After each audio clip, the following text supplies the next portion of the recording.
Ladies and gentlemen, hello and welcome to Overtime, presented by TV2 Sports. I'm your host, Timmy Carlile, joined by Maddox Miller and Josh Aponte. Welcome back. WZIP Sports Director Logan Congrove joined some of the guys to talk about today's Kent and Akron showdown. Let's take it away, boys. Hello, everybody, and welcome into Overtime. I'm Gabe Collura. That's Matt Carlile. We are joined by a very special host, sports director over at WZIP. That's Logan Congrove, and we're going to go ahead and preview today's game between the Flashes and the Zips. So, Logan, thank you for coming on the show with us. Absolutely. Thank you for having me. Yeah. So, first and foremost, what do people have to know about the Zips? What can we expect? So, biggest key for the Zips, obviously, is Enrique Freeman. He's averaging 18.8 points per game. He has 23 double-doubles on the year, which is, I believe, only one behind the leader in the whole country. He's a National Player of the Week multiple times. He's a finalist for the Oscar Robertson Trophy. Biggest key for the Zips is Enrique Freeman's production. However, Kent State fans know that already. There's no way that that's not common knowledge. So on the side, Greg Tribble's coming back for this game. Greg Tribble has been providing a very good offensive stretch as of late, the last couple of games against Toledo and James Madison. He has been the key when Enrique Freeman and Ali get figured out. Also for the Zips, on the defensive side of the ball, we're definitely going to have to watch out for you guys. I think your offensive splurts are something that need to be paid attention to. But yeah, I think the biggest keys for Akron is production from Enrique Freeman and a little bit more from Ali. You know, he's kind of the X factor depending on Enrique's performance. Matt Carlile, what you got for him? Well, for the Golden Flashes, I think it's more of the fact that they need points in the paint. Like you mentioned, Sure. Logan, they can score any which way. They have offensive splurts, but those seem to be more in the terms of the outside shot, the mid-range. And Coach Rob Senderoff said that he wanted to see that more. Last week in the game against NIU on Saturday, he saw that in a game where they won by 38. So this is going to be a real testament. Can these big guys like Cloran Hornbeak and the guards get in there, draw fouls? That's going to be a big key for Kent State to come up with a huge road win. Yeah, and Logan, I would ask you, what do you think has to change for the Flashes to succeed this time around? You know, we saw the first game at the Mack Center this year. It was a 77-71 final, but the score was a lot closer than I think the game was. So what do you think has to change in order for the result to be different? You know, I think it helps you guys a lot that Hornbeak is back in the lineup. Coach Gross mentioned that as well after the defeat with Toledo on Tuesday. Hornbeak being back in the lineup is definitely something that will help the Flashes be a little bit better offensively and defensively. But I think the biggest key is to be able to start off a little bit stronger for Kent. You know, coming into that game, Akron started off with 25 quick points to Kent's, I believe it was like less than 10 at one point. But I think that's the biggest key is a stronger start from the Flashes. Going to have to beat the environment. You know, toot our horn, the Jar is a very loud place to play. However, so is the Mack Center. I thought that was a huge advantage for you guys when it was played here. But I think definitely the key to success will be a quicker offensive start for the Flashes. You touched on Greg Tribble coming back a little bit. Mm-hmm. What exactly does that mean for the Zips? Well, I think Greg Tribble is the unsung leader of this team. You know, everybody looks to Enrique Freeman and Ali. Greg Tribble is also a fifth-year senior. Greg Tribble has been through the trenches with this program. So Greg Tribble being back on the floor and kind of being a leader vocally and just in the stat sheets, I think Greg Tribble makes a huge difference on the floor. Matt, anything? I would say for Kent State, coming back to the side of the Flash, is a player that I want to watch in order for them to win, that he kind of has to have a big game. Von Cameron Davis. Sure. He had a game against Northern Illinois on Saturday. He scored 17 points. He tied the lead in scoring with Jalen Sullinger. We know about Hornbeak. We know about Sullinger's play. But Von Cameron Davis can be an unsung hero in the terms of if he can go on a run, he will go on a run and make the opposition pay, because he said in that press conference, look, I get all my confidence from my teammates. They just believe in me. They kind of feed into me. And that's what I think is going to have to happen in order for the Flashes to come out on top, is if number one can have a big day on the stat sheet. Yeah, absolutely. So we got our quick stuff right here. We got our quick preview right here with Logan Congrove. Thank you so much for joining us. Of course. So before we let you go, though, where can we catch your stuff? Man, you can listen to us on 88.1 WZIP is an FN radio station. It can be heard all over Northeast Ohio, so even you in Kent can enjoy the airwaves of Akron. You can also follow us on X or Twitter, for those who don't know what X is, at WZIP Sports. That's where you can catch all of our game coverage, all of our content that comes up there. Or you can subscribe to either of our two podcasts, SPT Rewind or SPT Overtime, both available on all streaming platforms. Catch rewinds of our show or different interviews, different topics that don't get touched on as much on the general airwaves. But I should mention, of course, our unscripted sports talk show every Sunday, 11 to 1 on the airwaves, 88.1, or the Radio FX app. Just search up WZIP. I will say this, though. These guys do insane work. Every game day, they're on the ball, just making sure, like, hey, Akron's playing tonight. Follow us along for updates. They went to James Madison. They went out to Toledo. They're doing great work. Thanks for joining us, Logan. Thank you, man. I appreciate it. Absolutely. All right, we'll send it back to Timmy and the guys at the desk. Let's continue this episode of Overtime. And we are back, and we are ready to discuss all about Kent State athletics, everyone. There it Here is. we go. We got a big week coming up Very big for men's and women's basketball. Yeah, that's true. I mean, tonight they are facing the Akron Zips, that school down the road, and that one will be a tough matchup for the Flashes. What do you guys think? I'm excited, to be honest with you. Yeah. The last matchup left a bad taste in my mouth. Yeah. I'm ready to go into their house and let them have it. Yep, very true. I think this game is very crucial to the Flashes. Akron coming in, beating them at home was, like you said, left a very bad thing that, like, you can't. Your home court's supposed to be your home court. Yes, you don't let your 100%. rival team come in and beat you. But now that they have, Kent State's got to retaliate. It's Kent revenge State's time. Yeah, Absolutely. Absolutely. We're going down there Somehow tonight. the Flashes need to figure out how to contain Enrique Freeman. Yes. He's their #1 guy on that team. And I don't know if it's Chris Payton. I don't know if it's going to be Claron Hornbeek. Somebody has to contain him, whether it's on the boards or just try to get past him on offense. That's the #1 issue, I feel like, with this team going into tonight. I mean, Enrique Freeman is the #4 all-time scorer in Akron's men's history. That's insane. And, he's coming back with a vengeance. He Yeah. really wants to stamp that mark on his legacy That's and beating true. us again. That's true. So it'll be crazy to watch what they do tonight. Yeah, that's true. I mean, you look at the stat leaders of this team, the Kent State at least. You got Jalen Sullinger. He's averaging 14.6 points per game. He's really stepped up this season. I mean, coming off the bench last season and then really growing into that starting position this season. Very impressed with him. Chris Payton, I would like to see more from him. I would really want to see a little bit more offensively, but also defensively. I mean, he's averaging 7.3 rebounds per game, 1.1 blocks per game. Definitely. But we definitely need to see more from him, especially if they want to make a run in the tournament. And now, Maddox, I don't know about you, but when Chris gets his flow going in the games, he looks really nice out there, I will say. Yeah, the problem, and we've mentioned players, but I kind of harped on this last episode with the team overall. You mentioned flow.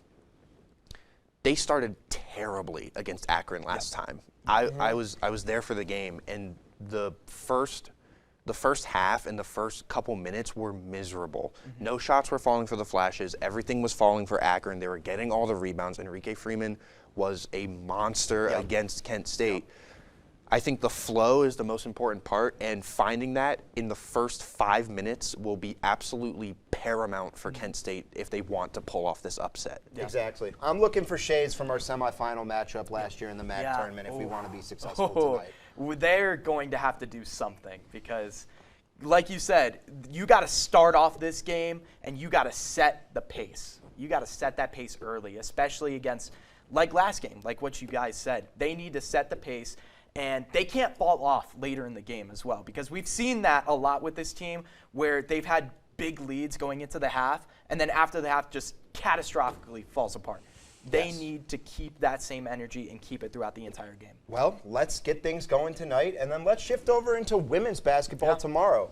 Also facing that school down the road, but we're going to be taking them on at home tomorrow. What are your key matchups going into tomorrow's game against Akron for the women's basketball team? Well, obviously, Katie Shoemate, MVP of the team, she's going to have to pop off, averaging 14.7 points per game, 7.1 rebounds as well, definitely MVP. But my standout from this season, most improved Kent State University player, I would say, in my opinion, Jenna Batch. Okay, Dude, definitely. like you said mentioned her last episode. Yeah, like you said last episode, Maddox, she's been a dog for this team. I mean, absolutely insane. She is just, she's second to Shoemate in points per game at 13.6 with 37% shooting from three. I mean, she's just absolutely insane. Those two definitely got to carry the team. No, Jenna Batch playing complementary basketball to Katie Shoemate is a 1-2 punch that will absolutely get Kent State, where obviously we're looking at this game against Akron, but Kent State should be favored to win, and Kent State should win. Yes. 7-2 at home. Here we go. Let's go. Absolutely. Yeah, but with a team like this, third in the MAC, obviously you don't want to get too far ahead of yourself, but you're looking towards the future, the MAC tournament. Yes. A complimentary basketball player, Jenna Batch, playing with an MVP type player like Katie Shoemate will absolutely be able to get them far in the MAC tournament. And Maddox, you mentioned it last time, and I know I cut you off there. You're talking about the MAC fine. tournament, but we've got 5 games left. We have a couple of key matchups to end the absolutely. season. Yeah. They take on Ball State, who's number 1, and then they finish the season against UT, who's number 2. Talk about those 2 matchups real quick for me, as before we get into the MAC tournament, to end your regular season on a great note. If you can win those 2 games, I'm going to reiterate it. If you can win those 2 games, I honestly think Kent State should be favored to win the MAC tournament. We've already clinched a spot, by the way. Congratulations, Yes, ladies. congratulations. Shout out Yep. to the ladies. Shout out to them. Clinching your spot in There the you MAC go. tournament. Let's go do big things, and we're Yep. going to end the season on a good note. Continue. Yes, Maddox. if you go 1-1, if you win 1, lose 1, that's fine. You know you can beat one of the higher echelon teams of the MAC. If you drop both, there should be a bit of concern where it's like, okay, we can win round 1 against our lower seeded matchup, but once you get to like the semifinals, or if you're looking towards the MAC championship game, it's can we beat these higher up teams in the MAC? One game at a time. Let's play Yes, our level one of game. ball first. But I Gotta agree beat with you Akron. completely. You gotta beat I agree Akron. with you completely. Yeah. Josh, any points? Well, you look at the remaining schedule, like you said, you got Eastern Michigan and Buffalo. Those should be 2 guaranteed easy wins unless something absolutely catastrophic happens, which I don't predict happening. I think they should definitely secure those 2 wins. But like you said, Ball State, Toledo, those will be the test for this team as to how far we can see them go into this tournament. And I think those last 2 games will really set a great prediction as to if they can win the tournament overall as well. And I feel very hopeful for this team because if Shoemate, Batch, Corinne Hauser even, if they all are playing at a great level and complementary basketball like you guys are saying, I can really see them actually pulling it off and winning the MAC. I couldn't agree more. Yeah. I think the ladies are playing very well. I think they've had high moments this season, and I think it's time to show up, show out, and Yeah. continue to play our best basketball as Yeah. we head into the tournament. Yeah, I agree. Akron is obviously the focus right now. I think if you pick up this win against Akron, that's a huge morale booster. It would be you sweep your rival as they beat Akron in Akron. Now they're here with the home crowd. They should be the favorites. Let's go. Yep. Yeah, there's It's a good there's time to be a Golden absolutely Flash, baby. there's absolutely no reason that this Kent State women's team can't make a lot of noise in the tournament. Obviously, you just got to get through the regular season. Like you said, if there is catastrophe, Yeah.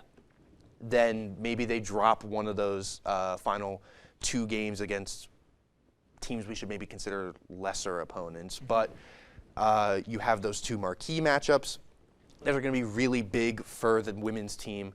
Got to take it with Akron first. You can't look too far ahead. We've seen it with teams before, professional, collegiate, even high school teams, where it's just you start looking too far ahead and then you lose what's in front of you because if they slip up against Akron, if they slip up in those final 2 games that we see as easier, then the whole narrative flips with, oh, they're no longer competing in the top 3 of Gotta the finish conference. strong. Gotta finish strong. Yeah. Absolutely.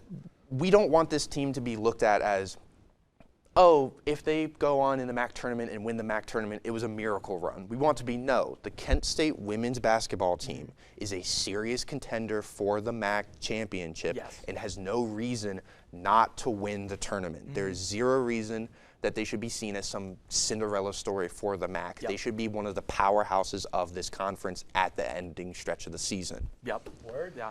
And you mentioned the panic button before. Coming up, we're going to talk about what's going on with the Cavs. Is it time to hit the panic button? We're going to keep things on the hardwood, and we'll talk Cavs and the rest of the NBA after this.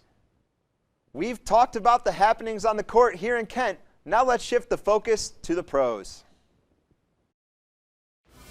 The Cavs dropped their first game out of the All-Star break. Is it time to hit the panic button? We'll discuss on Overtime. We're back, guys. It's time to talk Cleveland Cavaliers, and is it time to hit the panic button? Josh, your thoughts first. I absolutely no hitting the panic button just yet. The All-Star break just finished. We lost one game, but with the return of Darius Garland and Evan Mobley into the lineup, there might be a little bit of an adjustment to the lineup. The Cavs right now are used to playing without them. I mean, you look at Donovan Mitchell, you look at Jared Allen. Those two are the big two guys that have really been pushing that streak of just winning games and just playing fantastic basketball. But without those two in the lineup, I feel like that was felt, even though they were winning games. And now you insert them back into the lineup, and I feel like now they might go through an adjustment period where they might not be winning as many games as they were before, but I feel like towards the end of the season, I feel like they should be able to gel again and figure out how to play with one another. All valid points. Maddox, what you got? I think you're not slamming the panic button, but there should be a concern. I think concern is the best word to look at. The All-Star break can be both a blessing and a curse. Say it. Teams that are on fire can hit the break and then they come out and they don't look like themselves at all. Cleveland dropping this game is moderately concerning, as you would hope that a Cleveland team that was on fire like they were would just keep going.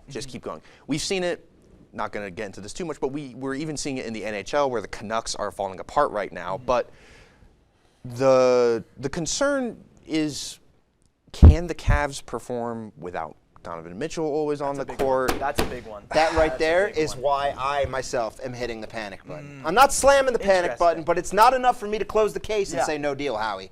On this one, I have to hit the panic button, folks. Listen, everybody said what's going to happen if Donovan Mitchell doesn't perform well. Yeah. And what happened last night? Donovan Mitchell's out with an illness. Feel better, Donovan. But the Cavs did not perform. It was exactly what everyone said was going to happen. And I know a lot of people out there are going to want to not hit that panic button. But listen, folks, you didn't win a playoff series last year. Now is the time. You're sitting second in your conference. You need to produce with your bench. You need to produce with everyone. It can't come down to one guy. But I think that one guy is pretty darn good, folks. Very true. Very true. We're going to talk a little bit more about Donovan Mitchell later on, but I feel like he is a very important part of this team. And yes, when he's not playing, there is a little bit of a concern because the team looks completely different. And then you have to run through Darius Garland. You got to run through Evan Mobley, Jared Allen without your number one guy.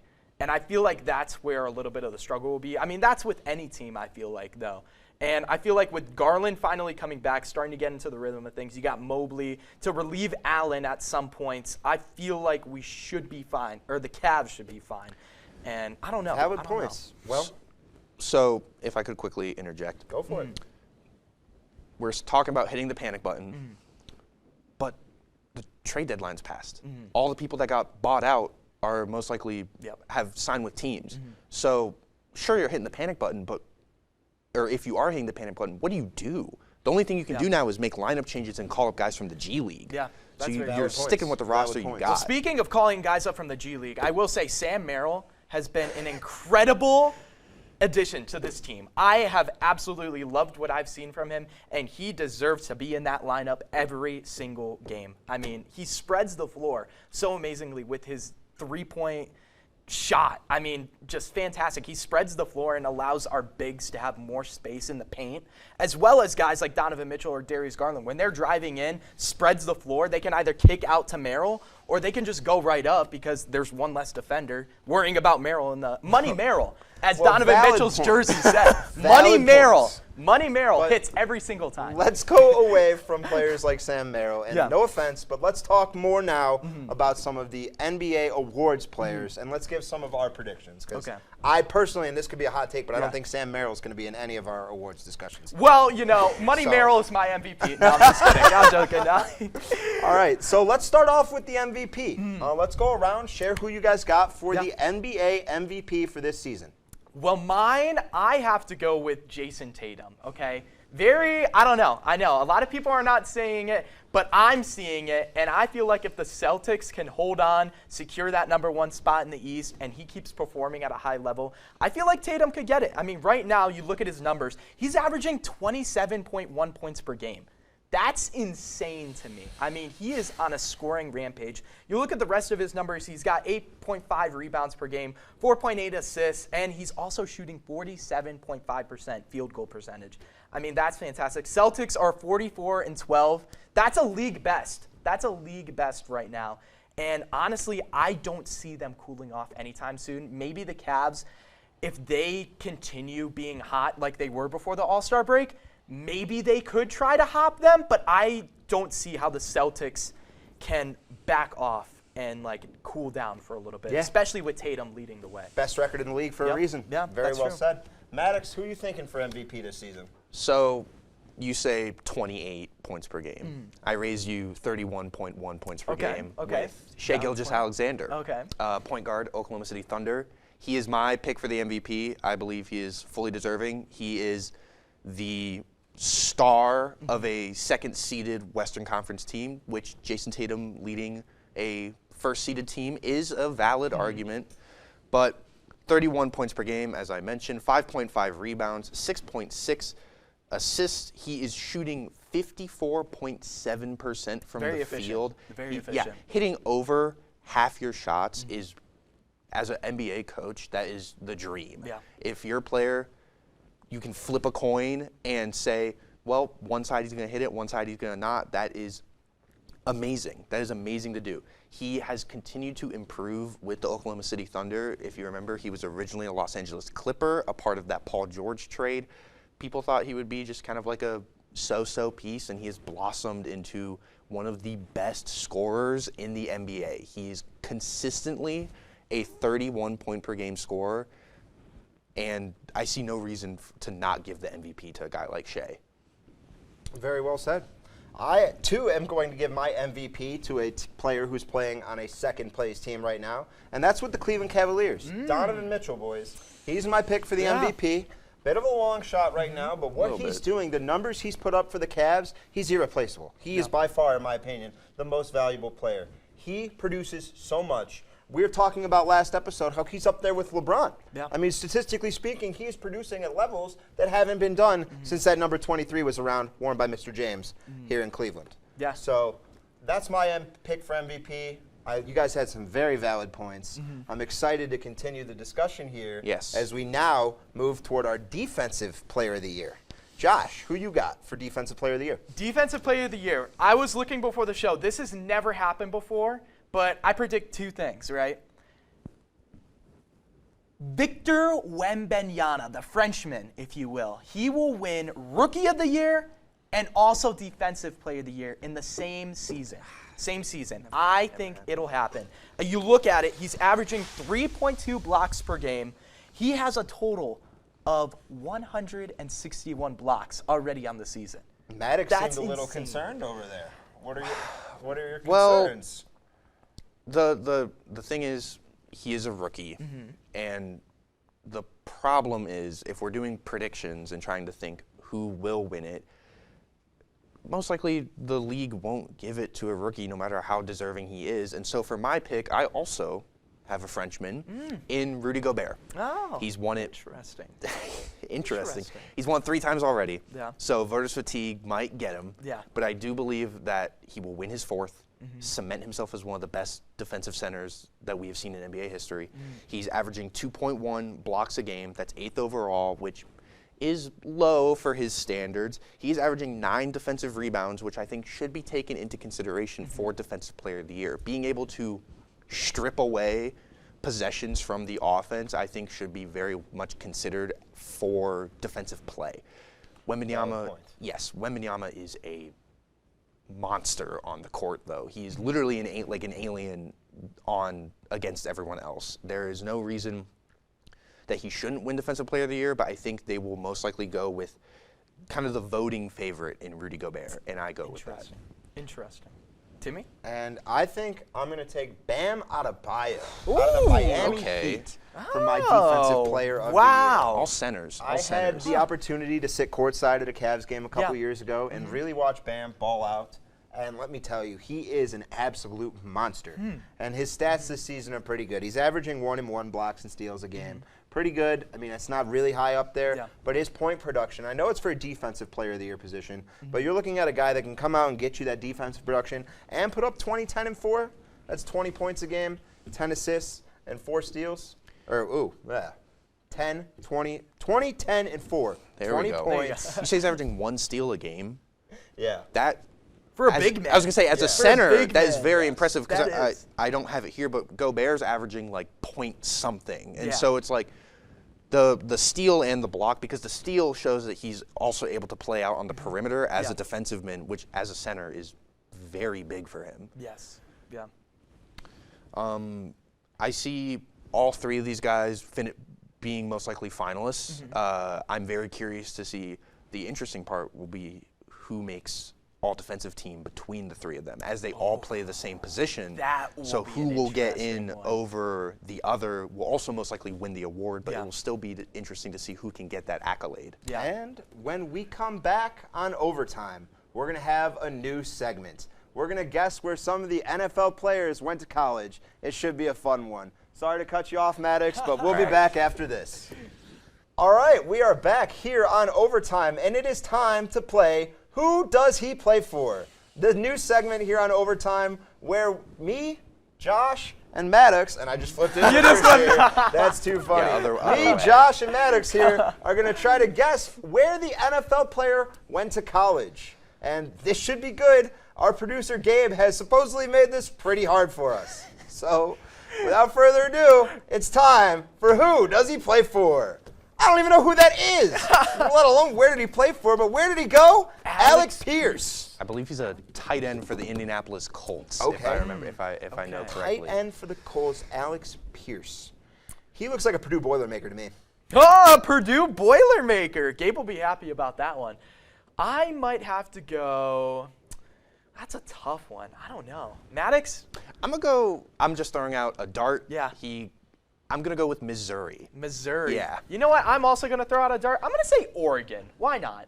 Let's see. Show me over 3. Show me. Show me. Alex Pierce went to Cincinnati. Cincinnati. Oh, no! He was a oh! He was a Bear. The Cincinnati. Oh, man. Full on honesty, guys. In our production meeting, they were going over who it was, and we heard Alec Isaiah say that Alex Isaiah say that the answer was Cincinnati. So we all had a 1 in 8 chance that it was going to be Cincinnati. And none of us Cincinnati got it. was None of us And got it's it. gone. So Oh, here we man. go. It's going to be rough. Let's see gonna be rough. who's next. PJ Walker. Oh, XFL legend. oh. XFL. PJ Walker went to Houston, I think. Oh, I don't know. That's a tough one. I'm going to say UCF. UCF. I'm going to go University of Central UCF. Florida. Double dip Interesting. in the American Conference. Double dipping into the American Conference. You know what? This one I might go have to. Gabe would definitely. He's going to be mad at me for this guess, but I'm going to say Purdue Boilermaker. I mean, Two Purdue. you know, he's definitely not a Boilermaker, but we're going to see what he is. He went to Temple. Temple. Played for the Houston Roughnecks in the XFL. Yes, I was like, you said Darn Houston. it. I was like, I swore he played for the Yeah. Roughnecks. You had Okay. Houston. He's an owl? Kinda. Okay, kind So, of. All right, who we got next? drum roll, please. Rashad Higgins. What? Oh, Holy. that right there is a UCLA Bruin. A UCLA Bruin. Yeah, I just feel that in my soul. Feel it. I'm going Baylor. Baylor. I do Baylor not know Bear. why. I do not know why. You know what? This is a tough one. You know what? Why just throw out a random school? Ohio University, huh? Why not? Why not? Okay. Colorado State. Wow. Oh, Oh, my God. come on. Nobody knows about them. No, Dion no. was there Dion- later, and that's not even the right season. Dion that's is a making That was them the school that relevant. beat That's Dion that's this year. Oh, man. Here we go. Matthew Okay. Judon. Okay. Oh, my. We all know who Matthew Judon is, but I do not know where he went to college. Oh, Matthew Judon was a Big Ten member, though, and I'm was definitely a Big thinking Ten. that he was a Fighting Illini for the Illinois. Illinois. I'm gonna go Northwestern. I think he's a Wildcat. I'm gonna have to say Michigan. You I guys don't know. both picked Big Ten because I said it. I Yeah, made once it. you said You once made you it. said You Big made it. Ten. Where did go? Where We're did going Matthew off of what you Judon said. Grand Valley State. That Oh is my not God. the Big You, Ten. That is folks. not Big made Ten. up. I had a feeling, and the feeling I mean, was once not you said correct. Big Ten, we were like, Grand- we got to throw it out there. See Who what do we we can got do. Made next? up. Oh, man. Who's Goodness. next? Who's next? Kadero? Kadero Hodge, former Interesting. Brown, but we posted him in his Atlanta Falcons kit. Interesting. Clemson. Kadero Hodge. Clemson. Oh. Clemson. Ooh. Clemson. He was a Seminole, Florida State. Seminole? Where did he go? Yeah, where is he? What's your guess, Josh? I think, you know what? I'm just going to say LSU. I don't know. LSU, I don't know. Kadero Hodge for 500. Let's hear it. It's probably like Central. Prairie View? What? Oh, That's wow. I'm curious to how many of our Wow. followers are If- going to get these. I wonder. Because if you do, I want you on the show. Yes. We'll bring you in. Come on in. Okay, come on Teron Armstead. I know- Maddox, what you got for me? I got nothing. I just know. I got nothing. I know who this guy You know who really he is, is. though. You know who he is. He's a very good offensive lineman for the Miami Dolphins. Played for the Saints, but I do not know where he went to college. I'm gonna say, I want to keep going with like Power 5 schools, but He's we've a got. Nebraska Cornhusker. Nebraska Cornhusker. Look at that man. Oh my gosh. You know, it's not going to be the school, I don't think, but Oklahoma. Why not? I'm gonna go Alabama. Alabama? Oh, okay. Arkansas, Pine Bluff, Arkansas, Nebraska. That's pretty close. That's pretty cool. I mean, if Wait, you look at it. Not Arkansas. Arkansas Pine Bluff. yeah. So even if you guessed Power 5 SEC school Arkansas, you would still be wrong. You would still be You'd still wrong. because you forgot you Still would be forget the wrong. Pine Bluff. Oh, good old Pine Bluff. Yep. Oh, man. Oh, of Robert course. Robert Tunyon. Oh, yeah. Everybody, knows that he went to Funyun Dude, he's got some University. rockin' hair, not Stole going to the lie. potato chips. I wish my hair South looked like Dakota that. State University. South Dakota State University. Very interesting. He went to Chattanooga, Tennessee. Chattanooga, Tennessee. Oh my gosh. Let's see. What's a school I can just pick out of nowhere? It's a southern school. Look at this man's It's hair. gotta be. It's gotta be. You know what? Maybe Texas? Actually, I'm gonna go North Dakota State. Indiana State. Oh my gosh. Oh, we are not good. Okay. Well, Okay. you hate to see it. Oh, Connor wow. Olszewski. Olszewski. Huh. This guy did not go has to college? this guy is deep. Yeah. Question. Straight from Russia. Yeah.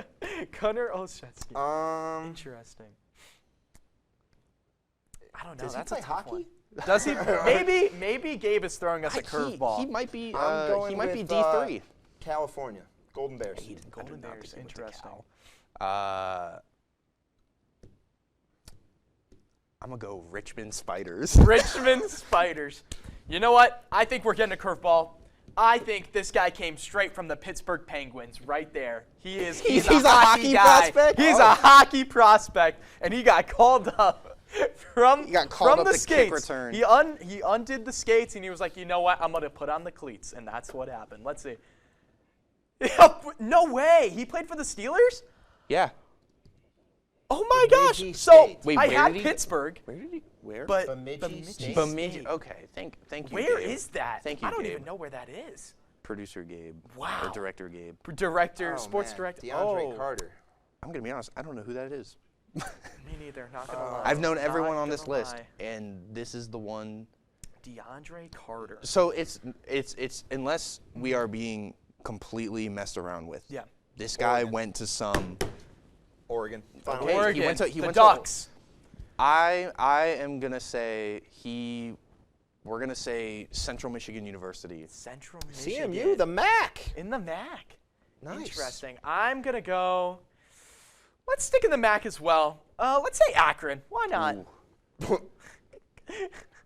Sacramento State. very cool. Oh Very my cool. gosh. Very cool. Sacramento, California, Sac. Oregon. Wow. Not really. Ah, Not even no. close. Not folks. even close. And, Not even close. That was 100% what we thought it was going to be. Our producer Gabe got us pretty good. That was like a That was- combined 0 for 24. 0 for 24. Bemidji State. I did not have that Awesome. one on my bingo Awesome. card. Nope, That is not for at sure. all. Not at all. Fill it out for the new 12-team CFP, Bemidji State. Put it, all the chalk way. it in. All the way. Just put it down. Yeah. Automatic lock in. Automatic That's lock in. awesome. I'm excited for the new college football playoff too. Oh, I'm pumped for it. Yeah. 12 Super teams. fun. 12 teams It'll going be to open very up good. so much. You know what I'm Absolutely. very excited for? I'm Plenty of excited stuff to for the talk college NCAA March Madness. video game. Oh, yes. Ooh, Yes. Oh, I'm very definitely. excited Yes, for absolutely. that. Very Definitely. excited. Can't Kent wait to State be a will be in the Golden game. Flash, baby. Yep, yep. Woo-hoo-hoo! Roll Let's flashes, go. bolts up. There we go. It's gonna be fun. We're taking Kent State to the Natty, I fear. Oh, absolutely. Yep. Absolutely. And that's going to just about do it for us, folks. Make sure to tune in next week on Overtime. I've been Timmy Carlile, I've been Maddox Miller. I've been Josh Aponte. and that's a wrap for Overtime. Take care.